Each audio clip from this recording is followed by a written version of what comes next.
All right, good morning, everyone. I'm Rue Nicholson. I'm based right here at Woods Hole, and I'm excited this morning to be introducing today's session on the NASA Exports program, and I'll be giving a brief overview of the science plan. So just to start things off, I'd like to see people raise their hands. Everyone who, before this meeting, has heard of exports before.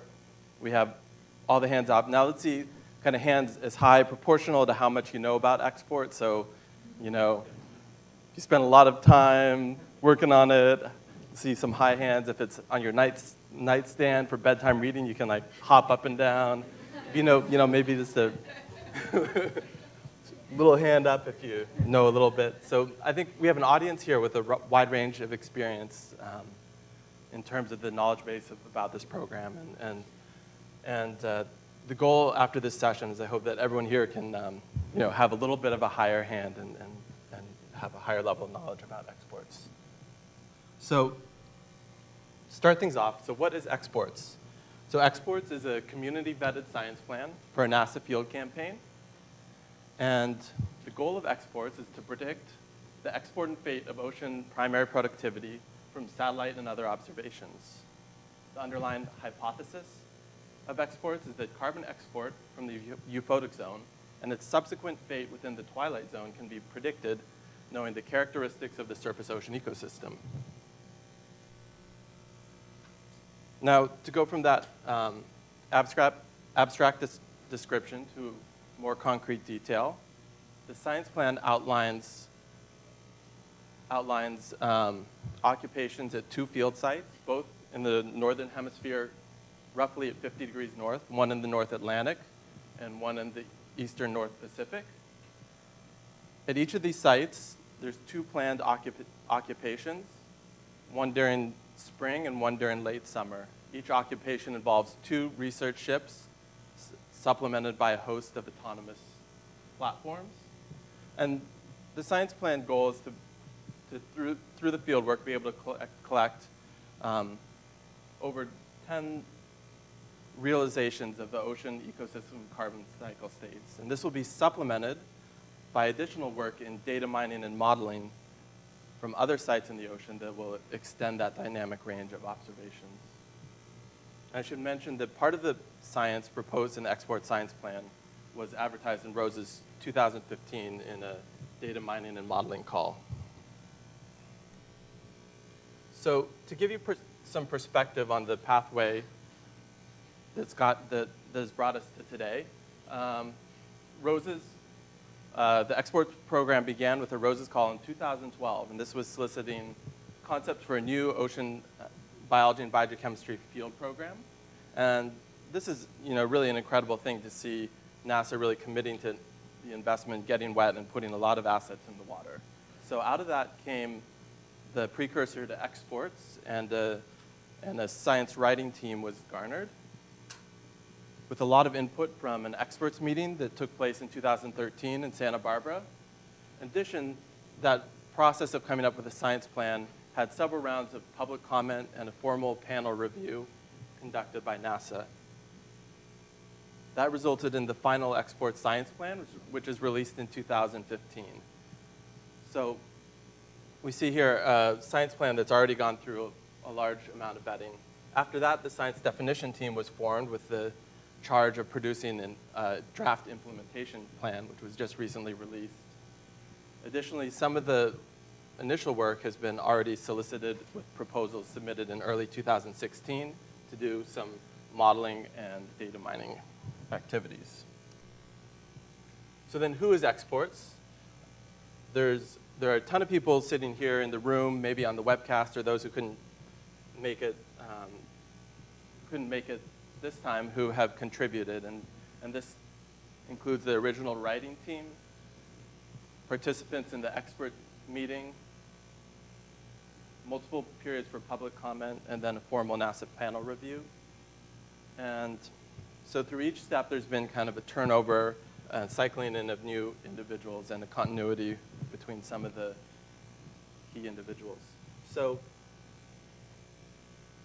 up to the science definition team, up through the formation of the draft implementation plan essentially brings us up to today. And we currently are in our stage both of starting pre-exports modeling data mining activities and also soliciting input from you right now on the implementation plan.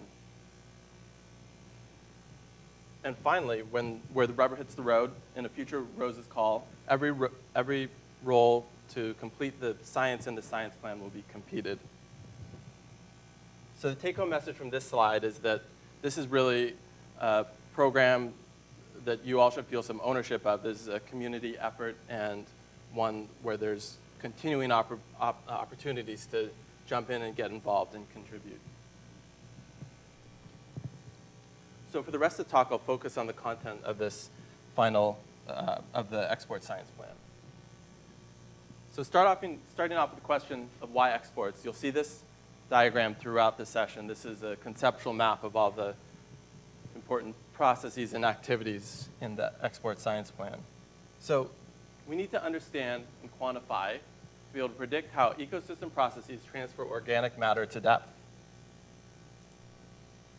And this is really important because there's a dire need to improve estimates of carbon export from the euphotic zone. Current estimates range from 4 to 13 petagrams of carbon per year, and to put that in perspective, just that uncertainty range is the same order as anthropogenic carbon emissions. So any change, that's a huge unknown. And the science plan identifies 5 pathways, and each of these pathways is a significant flux term with a significant amount of uncertainty. This includes physical mechanisms of transport, 3 sinking mechanisms: direct phytoplankton sinking, sinking of aggregates, and sinking of fecal pellets, and diel vertical migration. So after organic matter leaves the euphotic zone, it's also essential to quantify the attenuation of export below the euphotic zone. And this is essential for determining the sequestration residence time of carbon once it leaves the surface. So why now? And we just heard a great update from Mike about upcoming advances in remote sensing. Additionally, the maturation of autonomous tools for biogeochemical studies makes it time. The science plan has 3 main science questions. Oops.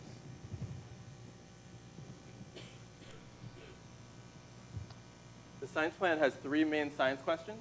Number 1 is how to upper ocean ecosystems characteristics determine the vertical transfer of organic matter from the well-lit surface ocean. 2, what controls the efficiency of vertical transfer of organic matter below the well-lit surface ocean? And 3, how can the knowledge gained be used to reduce uncertainties in contemporary and future estimates of the export and fate of net primary productivity? So conceptually, the science plan is focused on what we call wire diagrams here. And you may not be able to read all the details, but what you see here is the important pools and interconnected pathways that make up the euphotic zone, everything above the yellow line here, and the twilight zone below it. And conceptually, we can think how in different regions, different processes may dominate. For example, in the North Atlantic, we may have a short food web dominated by phytoplankton production, formation, direct sinking and formation of aggregates. Whereas in the Northeast Pacific in summer, we may have grazing playing a much more important role, a much more complicated food web. And understanding these pathways and processes is an essential in order to be able to build models and to be able to predict present and future states of primary productivity, export, and the fate of that exported organic matter. So now with a few broad strokes, I'll do an overview of the structure of the science plan. The approach is to follow instrumented Lagrangian mixed layer float in the upper ocean, and then take a particle following approach of tracking the organic matter as it's exported from that surface layer, and it travels through the euphotic zone, through the twilight zone from the surface to around 500 meters depth. And that's a process that's on the order of 10 days, and so we can think of that as capturing a state of the ecosystem. Each occupation will employ 2 ships, a survey ship tasked with towed assets, hydrography surveys, large volume particle pumps, among other things, and a process ship that will focus on quantifying rates and stocks, deploying sediment traps, in situ cameras, net tows, among other things. The shipboard work will be supplemented by both autonomous platforms, including gliders and several flavors of profiling floats, in addition to remote sensing, including ocean color observation, ship-based LiDAR, and other ancillary variables. The exports, as a team, will produce a number of shared data products corresponding to measurements of things like export flux, productivity, community structure, and a host of other properties. And one of the underlying goals of exports is that the science coming out of exports is applicable much beyond the 2 sites where we'll be doing the field work. And a range of activities will be targeted towards expanding that legacy. This includes a range of modeling activities from observing system simulation experiments, sub-mesoscale process models, food web, particle dynamics modeling, and all the way up to coupled Earth system modeling.